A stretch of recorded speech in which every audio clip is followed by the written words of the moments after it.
Recently, the APEC 2025 summit was held in Gyeongju, South Korea, an event that was supposed to serve as a key platform for stabilizing tense relations between the United States and China, but instead turned into a quiet yet highly strategic arena of influence in the region.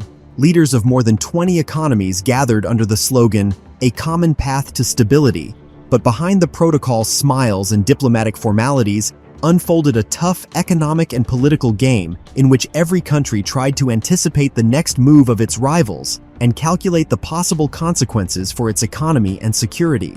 Xi Jinping arrived in Gyeongju with a clear goal: to strengthen China's position as the leading power in Asia.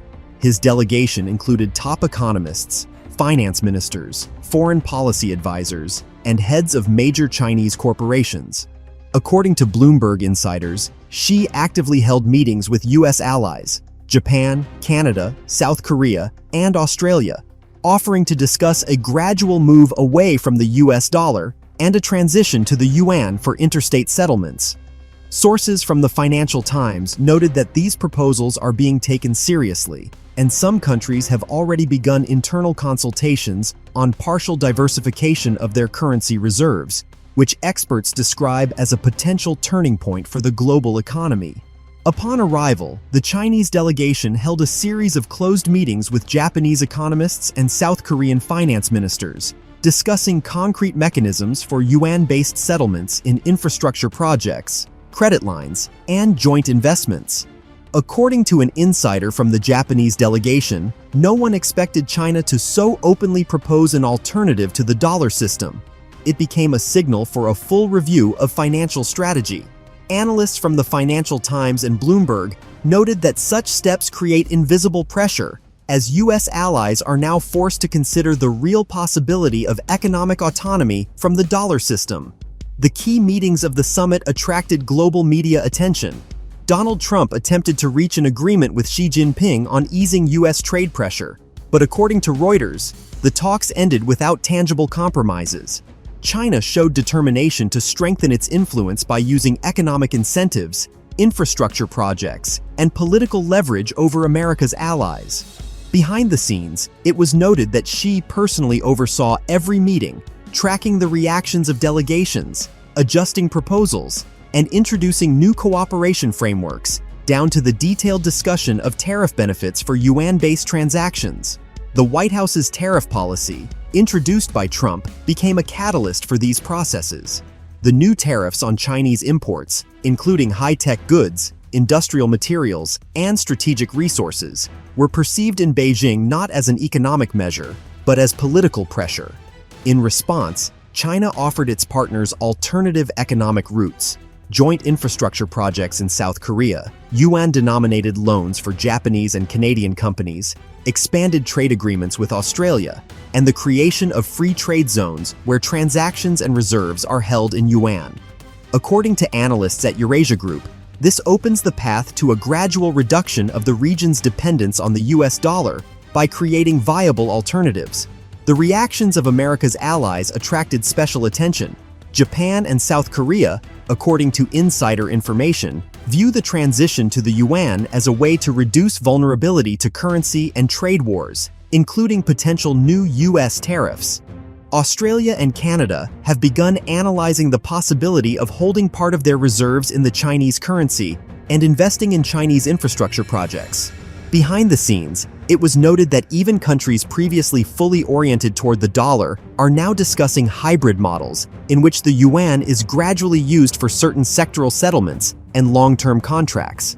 The summit became a demonstration of China's strength. Xi Jinping raised the issue of strategic autonomy for regional economies, arguing that it was necessary to ensure stability amid global turbulence. According to analysts from The Economist, China's soft diplomatic aggression may in the coming years reshape the global balance of power.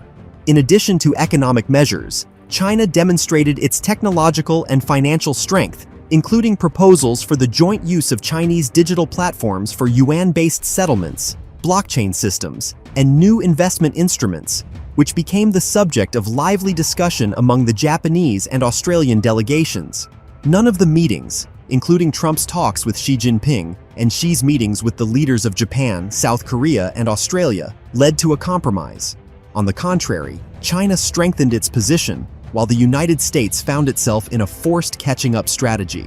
According to Reuters, representatives of America's allies began to view Chinese initiatives as real economic alternatives rather than merely political tools of pressure, which creates long-term challenges for U.S. currency and trade policy.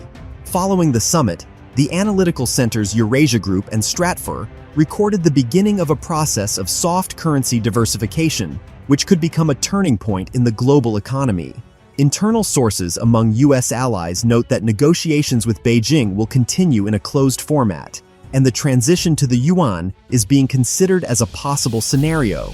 Bloomberg insiders add that China has already prepared roadmaps for the gradual integration of the yuan into energy contracts, metals trade, and agricultural product settlements, effectively forming new financial routes in the Asia-Pacific region.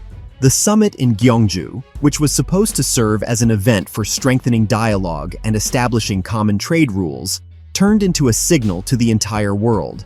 China is ready to use economic and political levers to shape a new balance of power in the Asia-Pacific region. The further steps of the United States and its allies will now be determined not only by traditional economic logic, but also by the need to take into account Beijing's growing influence in global financial flows and the Allies' readiness for gradual diversification of their currency reserves and financial instruments. Behind the scenes, strategic alliances and joint projects in the digital economy were also actively discussed, including Chinese payment platforms, blockchain technologies, and the introduction of smart contracts for cross-border trade flows. According to one insider, Xi Jinping is demonstrating that China is not merely offering an alternative to the dollar, it is building an entirely parallel financial ecosystem for the region. Meanwhile, according to insiders from Bloomberg and the Financial Times, the discussions in Gyeongju went far beyond standard diplomacy. The leaders of regional countries conducted a detailed analysis of the consequences of a partial or complete abandonment of the dollar for their national economies, examining possible shifts in trade flows and the potential risks of financial instability. Economists noted that such steps could radically redistribute economic advantages in the Asia-Pacific region, giving Beijing a unique opportunity to consolidate its leadership. Internal reports from the Japanese, Canadian, and Australian delegations indicated a growing readiness to experiment with the yuan, including pilot settlements in critical sectors such as energy, technology, and infrastructure. Donald Trump actively tried to use the summit to advance American trade interests. He held a series of meetings with the leaders of Canada, South Korea, Japan, and Australia, proposing to expand joint trade agreements and protect American exporters from Chinese competition.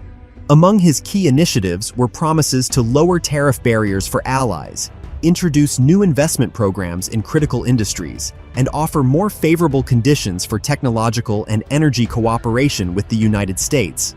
However, these proposals did not receive full support. According to Reuters insiders, Allied leaders viewed Trump's initiatives cautiously, with many believing that the proposed incentives did not offset the economic risks associated with potential confrontation with China, and that excessive dependence on U.S. trade policy could limit their strategic flexibility. As a result, although both sides publicly demonstrated their willingness to cooperate, behind closed doors, alternative paths for diversifying trade and investment flows were being discussed, including new regional projects involving China. Analysts from The Economist agree that APEC 2025 marked the first moment when the world saw in practice that the US dollar no longer monopolizes regional settlements, and that America's allies are beginning to cautiously view the yuan as a genuine alternative.